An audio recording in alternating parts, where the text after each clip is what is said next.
नाही, मी जेव्हा पार्थला प्रश्न विचारला होता, मी तुमच्याच चॅनलवरती बातमी पाहिली आणि ती चॅनल बघून मी साधारणपणे कुणाबद्दल अशा बातम्या आल्या की मी त्या व्यक्तीला फोन करून विचारते की बाबा अशी बातमी आली आहे, काय आहे ही परिस्थिती.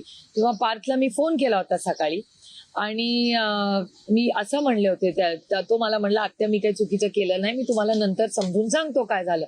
त्याच्यामुळे तेव्हा सकाळी मी तो स्टँड त्याच्यावर विश्वास ठेवून हा ठेवला. आणि मला असं वाटतं आपण इन्क्वायरीचा जो कागद आहे तो इस्तोवर वाट बघू. पण एक गोष्ट ही खरी आहे की त्यावेळीच जेव्हा म्हणजे मी पार्थवर विश्वास ठेवला आणि त्यांनी जेव्हा मला सांगितलं की मी काही चुकीचं केलं नाही, त्याच्यावर मी तो विश्वास ठेवून ते स्टेटमेंट तेव्हा केलं.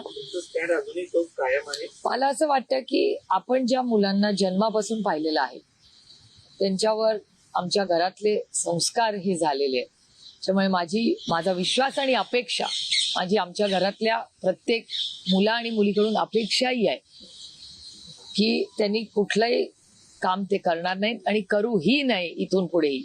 एवढी एक आत्या म्हणून, एक आई म्हणून, एक मावशी म्हणून आमच्या घरातल्या सगळ्याच मुलांकडून माझी ती अपेक्षा आहे.